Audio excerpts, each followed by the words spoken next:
दोस्तों corona virus को लेकर आज दिन भर के तमाम अपडेट्स पर नजर डालते हैं। यहाँ वैज्ञानिकों की तरफ से कुछ बहुत ही महत्वपूर्ण चेतावनी निकल कर आ रही कोरोना को लेकर आखिर क्या अपडेट है मैं आपको बताऊंगा। साथ ही भारत में आज के ताजा आंकड़े क्या हो चुके हैं, दुनिया भर में कुल कोरोना के केस कितने हो चुके हैं, दुनिया भर में मरने वालों की संख्या कितनी चल रही है, भारत में कितनी चल रही है, भारत में अब तक कितने करोड़ लोगों की टेस्टिंग हो चुकी है, वगैरह वगैरह। कोरोना से संबंधित आज की 15 बड़ी खबरों को जानेंगे इस वीडियो में। बिल्कुल ध्यान से बने रहेगा मेरे साथ और एकदम पूरा लास्ट तक देखते रहिएगा। कोरोना को लेकर सबसे पहली बिग ब्रेकिंग न्यूज अपडेट आप देख पा रहे होंगे दोस्तों कि आखिर कोरोना की वजह से कपल के बीच ब्रेकअप बढ़ रहे हैं, तलाक भी बढ़ रहे हैं। एक्सपर्ट्स की तरफ से ये चेतावनी निकल कर आ रही है। जी हाँ, आपको यकीन नहीं हो रहा होगा, राइट? लेकिन ये चौंका देने वाली बात है कि आखिर कोरोना की वजह से ब्रेकअप, तलाक, डिवोर्स वगैरह ये क्यों हो रहे हैं। तो दरअसल दोस्तों इस महामारी की वजह से ब्रिटेन सहित दुनिया भर में ब्रेकअप और तलाक के मामले बढ़ रहे हैं। हालांकि एक्सपर्ट्स ये चेतावनी दे रहे हैं कि कोरोना की वजह से हो रहे ब्रेकअप के मामले अभी और भी ज्यादा बढ़ सकते हैं, यानी कि इनका पीक आना अभी भी बाकी है। जी हाँ, बीबीसी की रिपोर्ट के मुताबिक दोस्तों इंग्लैंड में रहने वाली 29 साल की महिला सोफी टर्नर और उनके पति ने तलाक के लिए आवेदन किया। कोरोना संकट से पहले दोनों ने कभी भी अलग होने के बारे में चर्चा नहीं की थी, लेकिन महामारी के दौरान सोफी काफी तनाव में रहने लगी और उनकी शादी टूट गई। यानी कि देखिए जरा दोस्तों, ये कोरोना महामारी जो है ना, ये अर्थव्यवस्था यानी कि फाइनेंशियल सेक्टर में तो नुकसान पहुंचा रही है। अब इसको देखिए दोस्तों, इमोशनल लाइफ में भी, ये भावनात्मक जीवन में भी कितना गहरा असर डाल रही है। आप अंदाजा लगा सकते हैं, मतलब एक पति पत्नी के बीच लड़ाई झगड़ा का कारण भी ये कोरोना महामारी बन रही है। ब्रिटेन के लॉ फर्म स्वीट आर्ट्स का कहना है कि जुलाई से अक्टूबर के बीच तलाक से जुड़े मामलों को लेकर 122% की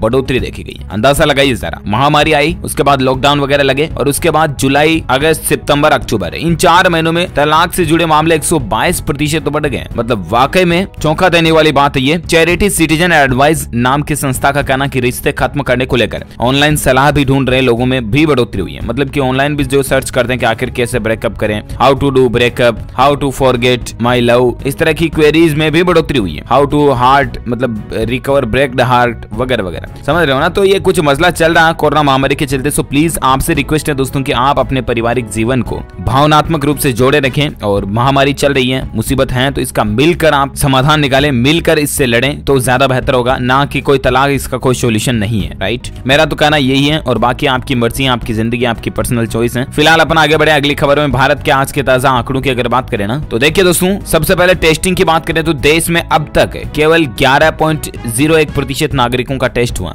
जिसमें से 6.44% लोग संक्रमित पाए गए। अभी देश में कुल टेस्टिंग की संख्या की बात करें तो 138 करोड़ आबादी है भारत की, ठीक है ना, जिसमें से 11.74% यानी कि तकरीबन 15 करोड़ 26 लाख लोगों का कोरोना टेस्ट हुआ, ठीक है ना। और इसमें से 6.45% यानी कि 98,57,000 से भी ज्यादा लोग संक्रमित हो गए, ऑलमोस्ट 1 करोड़ के लगभग पहुंचने में। अब टेस्टिंग के आंकड़ों पर नजर डालें तो देश में हर 10 लाख की आबादी में 1.10 लाख लोगों की जांच हो रही है। और अमेरिका में इतनी ही आबादी में 6.55 लाख और ब्राजील में 1.20 लाख लोगों की ही जांच हो रही है। यानी कि ब्राजील और भारत में तो लगभग बराबर है, लेकिन अमेरिका में टेस्टिंग बहुत ज्यादा बढ़ रही है, आपको पता होगा। भारत में वैसे आंकड़ों की बात करें तो पिछले 24 घंटों के दौरान 33,000 मरीज ठीक हुए, ठीक है ना। और देश में लगातार ये 14 दिन है जब 40,000 से कम केस आए। पिछले 24 घंटों में 391 की मौत भी हुई। और अब देखिए जरा, बीते 24 घंटों में 30,000 से ज्यादा नए केस की पुष्टि हुई है, 33,000 अधिक मरीज ठीक हुए हैं। भारत में एग्जैक्ट डेटा क्या है तो स्क्रीन पर आप देख सकते हैं। अभी कुल संक्रमितों की संख्या 98,57,029 हो चुकी है, जिसमें से 3,56,546 एक्टिव केस हैं, यानी कि सक्रिय हैं, जिनका अभी इलाज चल रहा है। जबकि दोस्तों 93,57,000 से भी ज्यादा मरीज ठीक हो चुके हैं इस वायरस के कारण। भारत में मरने वालों की कुल संख्या का आंकड़ा 1,43,019 तक पहुंच चुका। ओके, तो ये तो रहा आज का ताजा कोविड डेटा, राइट, भारत का। वही दुनिया भर के ग्लोबल आंकड़ों की अगर बात करें ना दोस्तों, तो दोस्तों दुनिया भर में अब तक 5 करोड़ संक्रमित लोग जो हैं वो ठीक हो चुके हैं। 24 घंटों के दौरान 6.26 लाख नए केस आए। 10,000 से भी ज्यादा लोगों की दुनिया भर में इस कोरोना के कारण मौत हुई, ठीक है ना। आपको बता दूं दुनिया में कोरोना महामारी का कहर बढ़ता ही जा रहा और इस वायरस की चपेट में आकर 16,10,000 से भी ज्यादा लोग मौत हो चुकी है। मतलब कि 16,10,000 से भी ज्यादा लोगों की जान चली चुकी है ना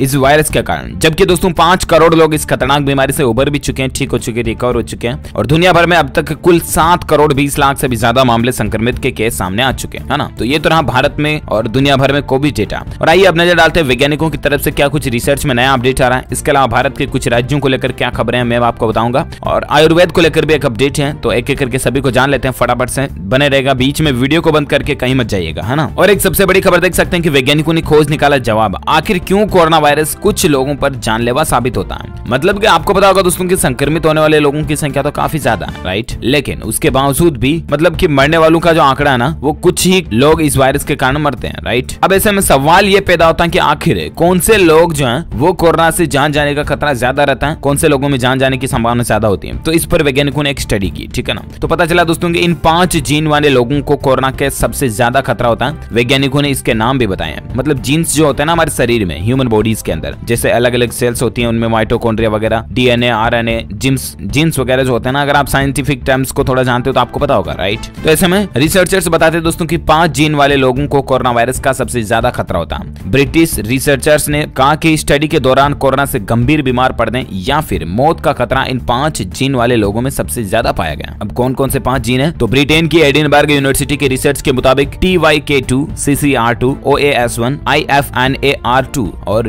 DPP9, ये जो 5 जीन्स वाले लोग हैं ना, इन लोगों में कोरोना का सबसे ज्यादा खतरा होता है और जान जाने की संभावना भी इन्हीं में ज्यादा होती है। ये रिसर्च स्टडी के लिए ब्रिटेन के 208 ICU यूनिट के तकरीबन 2700 मरीजों के DNA का डेटा का विश्लेषण किया गया और उसमें पता चला, ये मतलब कोई ऐसा नहीं कि गैरा तुक्का मार दिया, ये फैक्ट रिसर्च और स्टडी है जो प्रैक्टिकल रिसर्च करने के बाद जो स्टडी सामने आई ना, उसका रिजल्ट है। ये जो 5 जीन्स हैं, इन नाम वाले मरीजों में कोरोना का खतरा ज्यादा होता है, ठीक है ना। चलिए बात करें अगली खबर में, तो आयुर्वेद को लेकर एक अच्छी खबर देखिए दोस्तों। आयुर्वेद की मदद से अब तक 2000 कोरोना मरीजों का सफल इलाज हुआ। ये एक अच्छी खबर निकल कर आ रही। दरअसल खेरा डाबर स्थित चौब्रह्म प्रकाश आयुर्वेदिक चरक संस्थान में अब तक 2000 से ज्यादा कोरोना संक्रमितों का इलाज हो चुका, जिसमें 1 महीने के बच्चे से लेकर 106 साल तक के बुजुर्ग भी शामिल हैं। अच्छी बात पता है क्या, यहाँ अभी तक किसी भी कोरोना संक्रमित की मौत नहीं हुई है। फिलहाल यहाँ कोरोना संक्रमितों के लिए 170 बेड है, जिन पर 2000 से भी ज्यादा लोगों को ठीक कर करके उनके घर स्वस्थ वापस भेज दिया। और मतलब देखिए जरा दोस्तों के आयुर्वेद के इलाज में अभी तक एक की भी मौत नहीं हुई है। वाकई में अमेजिंग है, राइट। कि जब एलोपैथी दवाइयों का इलाज हो रहा है ना, उस दौरान भी कितने लोगों की मौत हो रही है आपको पता होगा। कल ही दुनिया भर में 10,000 से भी ज्यादा लोगों की मौत हुई, मैंने आपको डेटा बताया था अभी हाल ही में। लेकिन आयुर्वेद के इलाज में एक भी व्यक्ति की मौत नहीं, तो ये वाकई में मतलब एक सोचने लायक विचार है कि आयुर्वेद का इलाज बढ़ाना चाहिए सरकार को और इस पर और ज्यादा रिसर्च की जरूरत है ना। अब देखिए इसमें अधिकांश लोग 60 साल से ज्यादा उम्र वाले ऐसे मरीज भर्ती हैं जो मधुमेह, उच्च रक्तचाप, दिल्ली, अस्थमा, किडनी आदि जैसी गंभीर बीमारियों से जूझ रहे हैं। वैसे मरीजों का भी इलाज हो चुका और वैसे भी मरे नहीं है। देखिए जरा, स्वस्थ होकर लौटे मरीजों ने न सिर्फ चिकित्सकों के व्यवहार, इलाज प्रक्रिया व व्यवस्था को सहारा, बल्कि आयुर्वेद के प्रति उनका विश्वास भी बढ़ा, जो संस्थान की सबसे बड़ी जीत है। ये कहाँ का संस्थान है? चिकित्सालय खंड एक संस्थान बनाया गया अलग ही। आयुष मंत्रालय के सुझाव के अनुसार यहाँ पर इलाज वगैरह हो रहा, तो अच्छी बात है। बच्चों के लिए यहाँ पर मतलब बच्चों को मानसिक रूप से सपोर्ट देने के लिए खिलौने वगैरह की भी व्यवस्था बनी हुई है। तो एटलीस्ट कुल मिलाकर के आयुर्वेद भी दोस्तों कोरोना का इलाज तो कर सकता है। इन चीजों से ये पता चलता है ना। अब देखते हैं आखिर सरकार इसको लेकर और क्या नया अपडेट लाती है और क्या नया मतलब सरकार की तरफ से आयुर्वेद को सपोर्ट मिलता है। जो कोई भी खबर आएगी मैं आपको बता दूंगा TLS न्यूज के ऊपर। फिलहाल आप देखिए एक अगली खबर। राजस्थान राज्य में कोरोना के एक्टिव केस 16,821 रह चुके हैं, जबकि अब तक 2528 लोगों की राजस्थान में मौत हो चुकी है। वहीं पंजाब राज्य को लेकर अपडेट है। पंजाब में हर चौथा व्यक्ति कोरोना से पॉजिटिव हो रहा है, यानी कि कोरोना की चपेट में आ रहा। 12 जिलों में कराए गए सीरो सर्वे में इस बात का खुलासा हुआ कि 24.19% आबादी कोरोना से पॉजिटिव हो चुकी है पंजाब की। मतलब कि हर 1/4 जो है ना, हर चौथा आदमी वो कोरोना की चपेट में है। सीरो सर्वे में इस बात का खुलासा हुआ। सो प्लीज आपसे रिक्वेस्ट है कि ज्यादा सावधान रहें, सतर्क रहें, मास्क वगैरह का इस्तेमाल जरूर करें। और एक खबर देखिए दोस्तों कि क्या भारत में बिना वैक्सीन के भी खत्म हो रही है कोरोना महामारी। विशेषज्ञों का इसके बारे में क्या कहना है, तो मैं आपको बता दूं दोस्तों एक्सपर्ट लोगों का क्या कहना। देखिए जरा कि क्या भारत में यह महामारी अपने अंतिम छोर की ओर पर है। मतलब कि एक्सपर्ट से ये सवाल पूछा गया, तो एक्सपर्ट्स की राय निकल कर आ रही है। ये कहना है डॉक्टर रूपाली मलिक सफदरजंग अस्पताल नई दिल्ली की ओर से है। ये थोड़ा उच्चारण में मिस्टेक हो गया। देखिए जरा दोस्तों, इनसे जब पूछा गया कि क्या भारत में यह महामारी अपने अंत की ओर है, तो इनका कहना है कि बहुत से लोग ये सोच रहे हैं कि हम पीक पर पार कर चुके हैं, लेकिन अभी भी ये कंपल्सरी कहना मुश्किल है। मतलब अनिवार्य रूप से ऐसा नहीं है कि हम कोरोना का अंतिम छोर पार कर चुके हैं, लेकिन हाँ बड़े शहरों में 3 पीक निकल चुके हैं, वहाँ काफी हद तक इम्यूनिटी भी आ चुकी है और वैक्सीन पर भी रोज नई खबर मिल रही है। अच्छी बात है, लेकिन फिलहाल हमें जरा भी लापरवाही नहीं करनी है, समझ रहे हो ना। जैसा कि मैंने आपको बताया, मास्क वगैरह का इस्तेमाल रोज करें और मतलब कि जब भी आप घर से बाहर जाएं तो अवश्य मास्क लगा कर ही जाएं। इसके अलावा सैनिटाइजर, साबुन से हाथों को धोते रहें, इन चीजों को फॉलो करते रहें, सोशल डिस्टेंसिंग का भी ध्यान रखें, ठीक है ना। अगली खबर देखिए, स्टडी में खुलासा हुआ लार के सेल्फ कलेक्टेड सैंपल से भी कोविड-19 को प्रभावी रूप से किया जा सकता है डायग्नोस। जी हाँ, देखिए जरा वैज्ञानिकों की रिसर्च में एक और नई बात सामने निकल कर आ रही है। Memorial Sloan Kettering Cancer Center MSK के शोधकर्ताओं ने एक नई स्टडी में पाया है कि कोविड-19 में सेल्फ कलेक्टेड लार के सैंपल नासोफेरिंजल और ओरोफेरिंजियल स्वाब के समान ही विश्वसनीय है। जर्नल ऑफ मॉलिक्यूलर डायग्नोस्टिक्स में एल्सेवियर की ओर से प्रकाशित एक नई स्टडी के अनुसार लार के नमूनों से डिटेक्शन की दर अलग अलग टेस्ट प्लेटफॉर्म के समान थी। तो आइस पैक या कमरे के तापमान पर स्टोर होने पर लार के नमूने 24 घंटे तक स्टेबल रहे। तो ये कुछ माहौल मसला चल रहा है वैज्ञानिकों की रिसर्च में, आप देख सकते हैं। इसके अलावा एक अच्छी खबर दोस्तों, गूगल पर अब कोविड-19 वैक्सीन से जुड़ी जानकारी पाना आसान होगा, क्योंकि गूगल कंपनी एक नया सर्च फीचर लेकर आ रही है, जिसकी मदद से क्या कि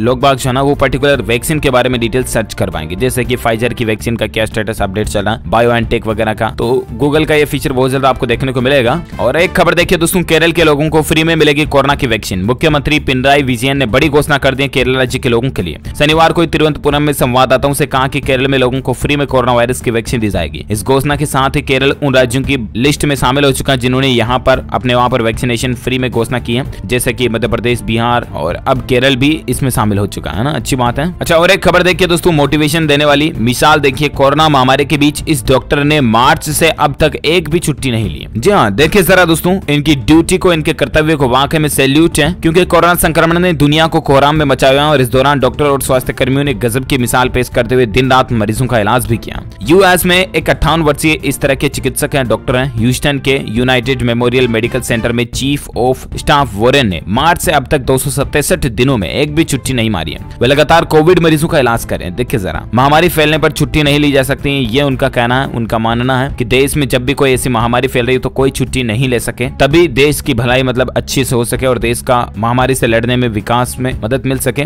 और दोस्तों, वॉरेन की बुजुर्ग मरीज को गले लगाने की तस्वीर ने भी राष्ट्र का ध्यान खींचा था। हाल ही में आपको पता होगा कुछ मीडिया में ऐसी भी खबरें आई थी कि वॉरेन ने जो है एक बुजुर्ग को, कोविड मरीज बुजुर्ग को गले लगाया था, जिनको अपनेपन का एहसास दिलाने के लिए। तो वाकई में ऐसे डॉक्टरों को दिल से सैल्यूट, जो अपना मतलब एक ड्यूटी को, कर्तव्य को अपनी पर्सनल जिम्मेदारी मान करके देश के प्रति ये जो काम करते हैं ना, वाकई में सैल्यूट ऐसे बंदों को। ऐसे लोगों के लिए इस वीडियो पर एक लाइक तो बनता है यार, फटाफट से लाइक कर दीजिए। और फटाफट से लाइक करने के बाद DLS न्यूज चैनल को नीचे लाल बटन को दबा करके सब्सक्राइब भी कर लेना, क्योंकि सब्सक्राइब करने के बाद आपको रोजाना की ताजा खबरें और काम के अपडेट्स तुरंत आपके मोबाइल पर मिलते रहेंगे। और मिलते हैं नेक्स्ट वीडियो में, तब तक के लिए thank you, take care, good bye, जय हिंद, जय भारत, वंदे मातरम।